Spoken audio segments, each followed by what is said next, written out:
আপনার মনে আছে কিনা, আপনার মনে করে যে আপনি শেখ হাসিনারে প্রশ্ন করতেছিলেন গণভবনের একটা সংবাদ সম্মেলনে। আপনি শুধু বলছিলেন যে মাননীয় প্রধানমন্ত্রী আমরা স্বাধীনভাবে করতে পারবো কিনা, সেই মিডিয়া কাজ করতে পারবে কিনা। তারপর আপনাকে 15 সালে আপনাকে সে যেভাবে উত্তর দিছে, খালেদ মহিউদ্দিনের যে চরিত্র যেরকম ছাইনাইকে ধরা, আপনি এই যে ইউনুসকে পারবেন, ইউনুসের সবাই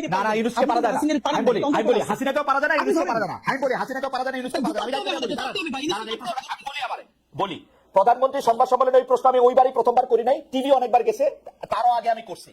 কিন্তু প্রধানমন্ত্রী প্রশ্নটা করার পরে প্রধানমন্ত্রী যেভাবে আমাকে উত্তর দিছে, সেই সময়কার প্রধানমন্ত্রী, তারপর থেকে আমার কোনো সম্পূর্ণ প্রশ্ন করার উত্তর জায়গা ছিল না। সংবাদ সম্মেলন ফর 30 আদার পিপল, ঠিক আছে? ডক্টর মোহাম্মদ ইউনূস শেষ করতে দেন। এই সেপ্টেম্বরে কিন্তু উনি এখানে আসছে জাতিসংঘের মধ্যে নিয়ে, উনি সবাই দাম দিচ্ছে আমার ছাড়া। কিন্তু তাই মজার ব্যাপার বলি, এই যে আপনার অবশ্যই পাবলিক, আজকে আপনি বললেন আমরা জানলাম, আমাদেরকে সরকারের তরফ থেকে এক জায়গা থেকে আমরা প্রশ্ন করছি খালেদ মহিউদ্দিনের মতো ক্যারেক্টার কেন বাংলাদেশে জুলাই গণঅভ্যুত্থানের পরে তাকে কাজে লাগানো হইলো না। আমাদেরকে বলা হয়েছে খালেদ মহিউদ্দিন ভাইকে 2 বার সরকার থেকে, একবার বিটিভির দায়িত্ব নিয়ে আরো একটা বড় পদে বসে, প্লিজ আপনি এই রাষ্ট্রকে গড়ে তুলতে সাহায্য করেন। খালেদ মহিউদ্দিন ভাই রেসপন্স করেন নাই। আমি কোন সেক্রেটারিয়াল জব, মিনিস্ট্রিয়াল জব করব না তো। আমি বাংলাদেশে করবো না। আমি বিটিভির দায়িত্ব নিতে অফার করা হয়েছিল, বলি বিটিভির দায়িত্ব নিতে আমাকে অফার করা হয়েছিল। আমি শর্ত দিছিলাম বিটিভির প্রোভাইডার ঠিক করেন, আমি তথ্য উপদেষ্টা বা তথ্যমন্ত্রীকে আমি এটা রিপোর্ট করবো না। তারা এটা তো রাজি হয় নাই। তারা বলছে আপনি আইসা আস্তে আস্তে করেন। আমি আস্তে আস্তে করার মধ্যে আমি নাই। আমরা জানলাম, কিন্তু খালেদ ভাই আপনার মানে আমরা ওই ভালোবাসার জায়গা থেকে বলি, আমরা তো প্রত্যাশা করছিলাম যে আপনি জার্মান থেকে যেরকম ইউএসএ গেলেন, আপনি জার্মান থেকে এই জুলাইয়ের পরে একবার কিন্তু বাংলাদেশ আপনার খালেদ ভাই দেখি নাই। আপনি আসলে হয়তো কি জানেন, আপনি অনেক মেকানিজমের সাথে কথা বললে, শহীদ পরিবারগুলোর সাথে কথা বললে, তাহলে আপনি আগে যেটা ফিল করতেন। আমি বলি আমার দিকে আলাপটা করলে কি মানে আলাপটা আমি আর আপনি আলাদা আলাপ করবো না। আপনি খালি আমাকে এই কথা বলেন, আমি সরাসরি প্রশ্নটা করি। এটা আমি কামাল ভাইয়ের কাছ থেকে আসলে একটু জানতে চাইবো, কারণ আপনার কাছ থেকেই আমরা এগুলি সবচেয়ে বেশি শুনি। কারণ যারা আগে জুলাই নিয়ে কথা বলছে তাদের অনেকেই ছাড়ান দিছে, রিটায়ার্ড করছে। আপনি রিটায়ার্ড করেন নাই, আপনি মাঠে আছেন, আপনি কথা বলতেছেন। সেই জায়গা থেকে, সেই রেসপেক্ট থেকে আমি আপনার একটা ছোট্ট বিষয় জানতে চাইতেছি। মাত্র 1000 জন রে, যেখানে আমরা 8 লাখ কোটি টাকার বাজেট করি, মাত্র 1000 জন শহীদ, 1000 জন চরমভাবে আহত, এই 2000 জনকে ভরণ পোষণ করা, তাদের একটা খুশি করা, মানে আমি খুশি শব্দটা বলবো না, মানে তাদের খেয়াল করা, এটা তো এত বড় জটিল কাজ না। এটা কেন করা যেতেছে না? এটা ডক্টর মোহাম্মদ ইউনূস আপনি প্রথম কেন এর জন্য আপনি অভিযুক্ত করতেছেন না? এটা আমাকে একটু সারপ্রাইজ করতেছে। মানে আর কাউরে এখানে অভিযোগ করার দরকার নাই, বুঝি না। খালেদ ভাই জি, এই একই আপনি যেটা বলছেন না, এই দাবিতে ইনকিলাব মঞ্চ একদিন অনশন করছে যমুনার সামনে। ঠিকানা আমার নিজে ব্রিফিং দিচ্ছে, তখন ঠিকানা থেকে গিয়ে বলছে ভাই খালেদ ভাই টিভি থেকে আসছি, এবং প্রধান উপদেষ্টাকে বলছি এই যে কালেক্টিভ ব্যর্থতা, এই ব্যর্থতা ইনাম হলেন আপনি। মাত্র 1000 হোক 1500 হোক, যে শহীদ পরিবারে পুনর্বাসন করতে পারেন নাই, আহতদেরকে সর্বোচ্চ চিকিৎসার জন্য ডেটাবেস তৈরি করতে পারেন নাই, এর সমস্ত ব্যর্থতা এই সরকারের। আর এই সরকারের ইমাম হিসেবে সমস্ত ব্যর্থতা আপনার। আপনি কোন যত সুন্দর করে কথা বলেন, এটা দিয়ে কাভারি হবে না। এই দাবিতে ইনকিলাব মঞ্চ সকাল থেকে সন্ধ্যা পর্যন্ত যমুনার সামনে অনশন করেছে। তারপরে তার একান্ত সচিব এসে আমাদের কাছ থেকে স্মারকলিপি নিছে যে অতি দ্রুত তারা এটার ব্যাপারে ব্যবস্থা নিবে। এরপরও নেয় নাই। এখন কোন ভাষায় বললে, কেমনে হাত ধরলে, কেমনে পা ধরলে এই কেসটা হবে, এটা আমরা জানি না। এবং ডক্টর ইউনূস যদি আমাদেরকে বলেন যে এইভাবে বললে উনি কাজটা করবেন, তাও আমরা করতে রাজি, কিন্তু উনি বলতেছেন না। আপনি কি বলেন ওনারে? উনি তো আমার বাপের চেয়ে 20 বছর বয়স। এই গত প্রেস মিটিং যেটা করেছি, সেইখানে ওনারে যা বলছি, আমার মনে হয় উনি সারা জীবন এটা শুনেন নাই। আমরা কি চাই, ওনাকে দিয়ে অন্তত ন্যূনতম সেই কেসটা হোক, যেটা পলিটিক্যাল পার্টি চাইতেছে না। ওনার এই জন্য এক হাত ধরে রেখে আর এক হাত ধরে দাঁড়িয়ে ভাই, যে ন্যূনতম সংস্কারটা ওনার মাধ্যমে হোক, ওনার আন্তর্জাতিক এই স্বীকৃতির মধ্যে দিয়া। আর তো কিছু না ভাই, উনি তো আমার দাদা খালু ফুফা না। ইনকিলাব মঞ্চ আজ পর্যন্ত এই সরকারের কোন একটা পয়সা তো দূরের কথা, প্রোগ্রামে পর্যন্ত উপস্থিত হয় না। এই যে ঘোষণাপত্রের প্রোগ্রাম গেছে, ইনকিলাব মঞ্চের মুখপাত্র হিসেবে আমি ভিতরে দাওয়াত পাইছি, অনার, কিন্তু ভিতরে যাই নাই। আমি আমার ভাই বোনদেরকে নিয়ে রাস্তায় ভিডিও দিতে দাঁড়াই দাঁড়াই শুনছি, ভিতরে যাওয়াটা প্রয়োজন মনে করি নাই। কিন্তু ওনাকে চূড়ান্ত ভাবে শেষ পর্যন্ত ধরে রাখতে চাই কেন? এই জুলাইয়ের মধ্য দিয়ে কিছু সংস্কার হোক। বাংলাদেশের রাজনৈতিক দলগুলোর সমস্যা হলো, তারা প্রেস ব্রিফিং করে প্রধান উপদেষ্টা অন্যান্যদের সাথে সামনে এসে বলে আমরা তো কোনো নির্বাচনের ভালো রোডম্যাপ পেলাম না। কিন্তু যারা যখন প্রধান উপদেষ্টা বা অন্যান্য উপদেষ্টাদের সাথে বসে, তখন একদল বলে আমার পেট্রো বাংলা লাগবে, আরেক দল বলে আমার অমুক ইউনিভার্সিটির ভিসি লাগবে, আরেক দল বলে আমার স্থানীয় সরকারের সচিব লাগবে। এই ভাগবাটোয়ারা করে যখন তার মন মতো হয় না, তখন বাইরে গিয়ে প্রেসার দেয়। মুশকিল হলো তারা এই সরকারকে সামনে রেখা তারা সবাই নিজের মতো আকার গুছাই নিতেছে, কিন্তু ফেল করলে সরকার লাভ হইলো, বিএনপি লাভ হইলো, জামাতের লাভ হইলো, এনসিপির। কিন্তু ফেল করলে কে সরকার করবে? নাম্বার 2, গত 4 বছরের খালেদ আপনি একটা খুবই জিনিস ভালো করে নোটিস করছেন, যে গত 4 মাস ধরে আপনি দেখবেন যে ইউনূস সাহেবের সেই স্পিরিট, সেই ভোকাল নাই। উনি মনে হচ্ছে যেন কোন একটা আপোষের মধ্য দিয়ে যাচ্ছেন, রাইট? এটা তো সত্য কথা। ওনাকে আমরা বলেছি যে দেখেন আপনার আলোচনায় বুঝে যায় আপনি, হ্যাঁ লন্ডন বৈঠকের পরে বুঝে যাচ্ছে যে আপনি আর্টিফিশিয়াল কথা বলেন, আপনি আনস্ক্রিপ্টেড বলতেন, আপনি স্ক্রিপ্ট থেকে বলেন। এর একটা বড় কারণ ঝামেলাটা হলো এই সরকার মনে করেছিল ইউনূস সাহেব যে এনসিপির যে ভাইরা আছে তারাই হলো তার ভ্যানগার্ড, একমাত্র ছাত্র জনতা, তার চারপাশে একটা লেয়ার তৈরি করা হয়েছে একমাত্র অল্প কিছু লোকজন ছাড়া। আমি আপনাকে এবার বলতে পারবো পিলখানা কমিশনের মতো গুরুত্বপূর্ণ কমিশন, গুম কমিশনের মতো গুরুত্ব কমিশনের সদস্যরা 1.5 মাস ধইরা প্রধান উপদেষ্টার সাক্ষাৎকার পান না। আপনি ভাবেন এর মানে এমন একটা লেয়ার, মানে এবং আরো বলি আর্মি সেক্রেটারি ওনার সাথে যিনি আছেন সম্ভবত যে সচিব, তার ক্লিয়ারেন্স ছাড়া তার কাছে কেউ যেতে পারে না। তো এই যে ক্লিয়ারেন্স ছাড়া মিলিটারি সেক্রেটারি সরি এটা হওয়ারই কথা, মানে সরকার প্রধানের হওয়ারই কথা। কিন্তু ভাই আপনি দেখেন গুম কমিশনের মতো একটা সিরিয়াস কমিশন, পিলখানা কমিশনের মতো একটা সিরিয়াস কমিশনের মেম্বার যদি তার সাথে 10 মিনিট কথা বলতে না পারেন তারা তো কাজ শেষ করে যাবেন। এর মানে হলো তার চারপাশে এরকম একটা বলয় তৈরি করা হয়েছে। এই বলয়টা আমরা বলেছি বারবার ভাঙেন। এই বলয়টা না ভাঙলে আপনি যেটা মাসুদ ভাই বলছেন যে উনি বাংলাদেশের মানুষকে চিনেন না, দেখেন উনি বাংলাদেশের মানুষকে চিনছিলেন বিধায় গ্রামীণ ব্যাংকে সফল করতে পারছেন। কিন্তু এই যে ওনাকে ব্র্যাকেট বন্দি করতেছে কারা? রাজনৈতিক দলগুলো। কিরকম? এই রাজনৈতিক দলগুলো সমস্ত সুবিধা এই সরকারের কাছ থেকে নিবে, কিন্তু এই সরকারের কোনো দায় নিবে না। তারা সবাই মিলা সাদা পাথরের পাথরগুলো খাইয়ে ফেলবে। সেখানে বিএনপি, জামাত ইসলামী সবাই ঐক্যবদ্ধ, কিন্তু দোষ হবে কার? এই সরকার পারে নাই। কিন্তু দেখেন যখন বন পরিবেশ উপদেষ্টারে যারা ঘেরাও দিছে সেখানে বিএনপি আছে, সেখানে জামাত ইসলাম আছে, সবাই মিলে আমরা একসাথে। আজকে একটা মজার ব্যাপার বলি ভাই, এই যে পত্রিকা নিউজ করছে যে রাজনৈতিক ঐক্যমত্যে সাদা পাথর লুটপাটের ক্ষেত্রে বাংলাদেশের সব রাজনৈতিক দল বিরাট এনসিপি ছিল হাদি জামাত বিএনপি জাতীয় পার্টি মিলে করছে মিলে এই লুটপাটটা করতে চাইতেছে। এখন আমাদের যেটা মুশকিল, আমরা ভাই নির্বাচনের আগে কি চাইতেছি? আমরা বলছি এই নির্বাচন ফেব্রুয়ারিতেও লাগে না, এই নির্বাচন চাইলে ডিসেম্বরেও করা সম্ভব। দুইটা পক্ষ প্লিজ। এক নম্বরে হলো এই বিচার তো লম্বা সময় ধরে চলবে, কিন্তু অ্যাটলিস্ট যারা একদম নির্দেশদাতা আপনি তাদের কিছু বিচারের অন্তত আমাদেরকে দেখাই যান যে স্বচ্ছ একটা বিচারিক প্রক্রিয়ার মধ্যে দিয়ে। ধরেন আমি সর্বশেষ দেখি যে সর্বশেষ প্রধানমন্ত্রী সহ আরো কয়েকজনের বিরুদ্ধে বিচার প্রক্রিয়া সাক্ষ্য গ্রহণ শুরু হয়েছে। এটাকে আর কিভাবে এক্সপেরিমেন্ট করা যায় আপনার কাছে কি মনে হয়? আরে ভাই এটা দেখেন, এই যে ট্রাইব্যুনাল 2 এইটা গঠন হয়েছে কিছুদিন আগে, অথচ আমরা এই সরকার গঠনের সাথে সাথে বলছি ট্রাইব্যুনাল 2 কেন?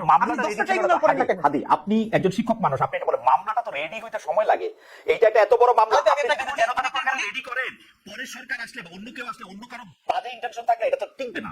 মামলাটা তো রেডি করতে হবে। ভাই আপনি একটু আন্তর্জাতিক অপরাধ ট্রাইব্যুনালে যারা কাজ করতেছে তাদেরকে একটু কাইন্ডলি ডাইকে কথা বলেন যে এই মামলা যেন খুবই ভালো ডকুমেন্টেড করে দ্রুত করা যায়। এই জন্য তাদের এক্সট্রা কি ইনিশিয়েটিভ ছিল আমি আপনাদের বলি, দায়িত্ব নিয়ে আপনি ফ্যাক্ট চেক করেন। এই যে আইসিটি করা হয়েছে তাদের সাথে পুলিশ দেওয়া হয়েছে না, সব থেকে দুর্বলতম পুলিশ যার কান্দা থেকে বন্দুক খুলে বলে আমাদেরকে বলতেছে সেখানকার সদস্যরা। এমনও হয়েছে যে অপরাধী ধরতে গেছে পুলিশ দৌড়িয়ে পারে না, তো এই যে আন্তর্জাতিক অপরাধ ট্রাইব্যুনালের যে টিম তারা দৌড়ে আসামি ধরতেছে। কিরে ভাই ওকে, মানে আমি আমাদের অনেকে আপনাকে এই প্রশ্ন করেছেন, আমাদের গবেষক দলে আপনাকে প্রশ্ন করেছেন যে 5 আগস্ট ডক্টর ইউনূস জুলাই ঘোষণাপত্র পাওয়ার পরে এনসিপি বা বাংলাদেশ গণতান্ত্রিক ছাত্র সংসদ এবং এমনকি আপনাদের মধ্যে এক ধরনের মনোমালিন্য, ঘরের মধ্যে মশারি কেউ কেউ বলতেছেন, দলের মধ্যে দল, আপনারা আলাদা হচ্ছেন নাকি আপনারা এক হচ্ছে, সেরকম অনেক কথা বলছেন। আপনি ব্যাপারটাকে আসলে কি হয় দেখেন? প্রশ্নের মধ্যে আরো প্রশ্ন করেছেন, শুধু আপনাকে দর্শকরা এই প্রশ্নটাও করেছেন যে আপনি এনসিপিতে যান নাই কেন? আপনি নাগরিক কমিটিতে থাকলেন, এনসিপি যখন হইলো তখন আপনি গেলেন না কেন?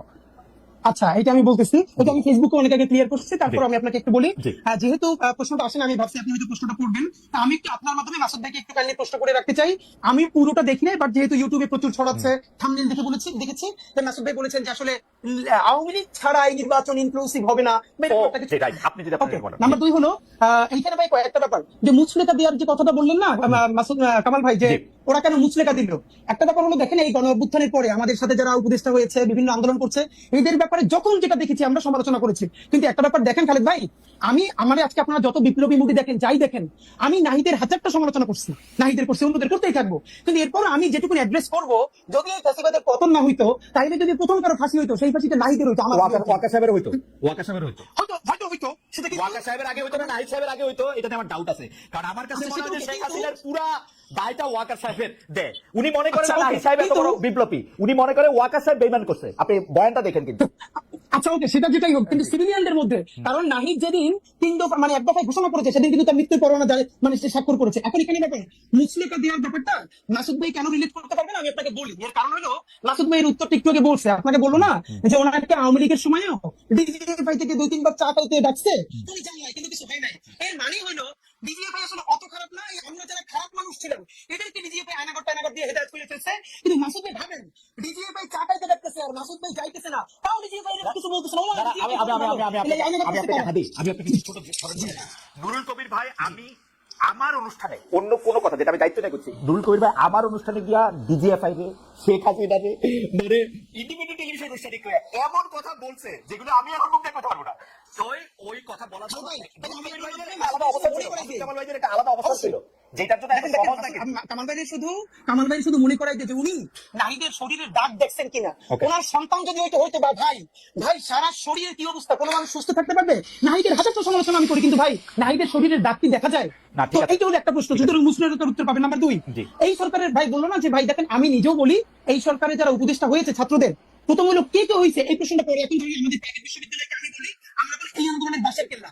ঢাকা বিশ্ববিদ্যালয় যখন একদম মুক্ত হয়ে গেছে, পুরো আন্দোলন মরে গেছে, তখন এই আন্দোলনকে নতুন করে জীবন দিয়েছে, বাঁচিয়ে রেখেছে প্রাইভেট বিশ্ববিদ্যালয়।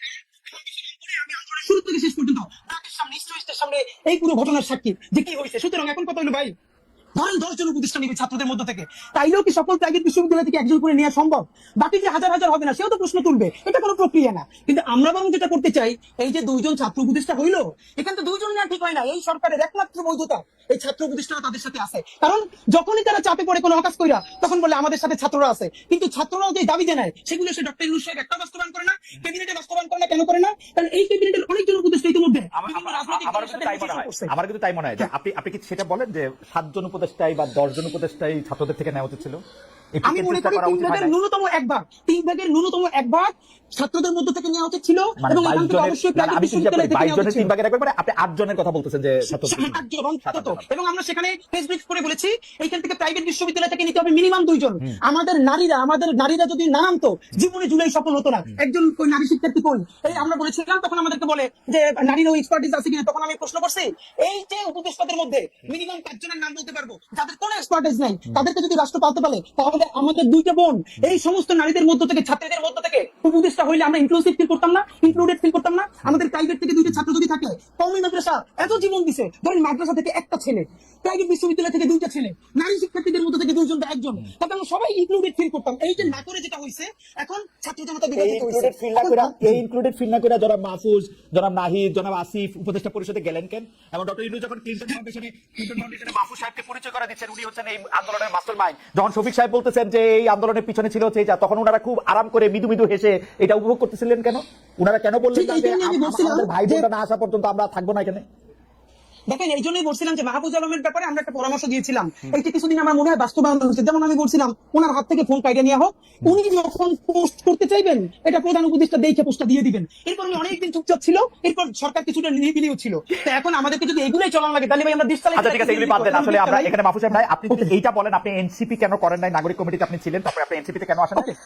আমি ইনকিলাব একদম মঞ্চকে, কথা বলি, আমি আর 2 মিনিটের মধ্যে যদি আপনি বলেন যে ইনকিলাব মঞ্চটাকে আপনি আসলে কি দেখেন? এটা কি একটা প্রেশার গ্রুপ, এটা একটা মব চালানোর জিনিস, এটা কি আসলে কি বাইরে কি হইছে? খালেদ ভাই, আপনি যে কাজটা করছেন, এটা হলো প্রতিবাদ জানাই। আপনি মব নিয়ে বলবেন, তো এই জন্য মবের উপর অনেক লেখাপড়া নিয়ে আসছিলাম, 3-4 পৃষ্ঠার এনসাইক্লোপিডিয়া থেকে শুরু করে সব নিয়ে আসছিলাম। আসলে গোটা মব বলে আপনার সাথে দায়িত্ব নিয়ে বলি, ইনকিলাব মঞ্চ গত 1 বছরে 100-র উপরে রাজপথে প্রোগ্রাম করছে, সিরিয়াস প্রোগ্রাম।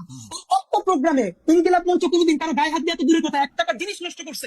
মব যেটা একাডেমিককে বলে প্রমাণ যদি দিতে পারেন, তাহলে জীবনে না, জনাব হাদি, আমি আপনাকে বলি, আমি কিন্তু আপনাকে ফলো করি, ইনকিলাব মঞ্চকে ফলো করি। আমি বলতেছি এটাকে আপনি কি বলতে চান, কারণ এক একটা তো এক এটা একটা। বাংলাদেশের জুলাই অভ্যুত্থান অনুপ্রাণিত বাংলাদেশ পন্থী স্বাধীনতা সংগ্রামের টিকিয়ে রাখার জন্য একটি সাংস্কৃতিক প্ল্যাটফর্ম। যেই সাংস্কৃতিক আমরা মনে করি যারা আইন নিজের হাতে তুলে নেয়, আপনারা তো আইন যারা নিজের হাতে তুলে নেয় তাদের বিরুদ্ধে প্রতিবাদ করেন, কারণ এটাও এখন একটা বড় হাজারবার বলছি, হাজারবার বলছি। Even এটা নিয়েও যদি আপনি একটু বলেন। না না, মানে আপনি ঢাকা বিশ্ববিদ্যালয়ের এক শিক্ষার্থীকে একজন যে তিরস্কার করেছিল, তাকে শাহবাগ থানায় গ্রেফতার করা হলো। এরপর কেউ কেউ গিয়ে তাকে মুক্ত করার চেষ্টা করলো। আমরা তাদের বিরুদ্ধে সব থেকে বড় ভূমিকা নিয়েছি। আমরা বলেছি এইসব অসভ্যতা বন্ধ করতে হবে, এবং অবশ্যই যারা মব করতেছে ওদের বিচার করতে হবে। কিন্তু ভাই, এই যে মব যেটা বলি, বাংলাদেশে এখন গুগল সার্চ করলে মব লাগলে খালি 1 বছরের নিউজ আসে।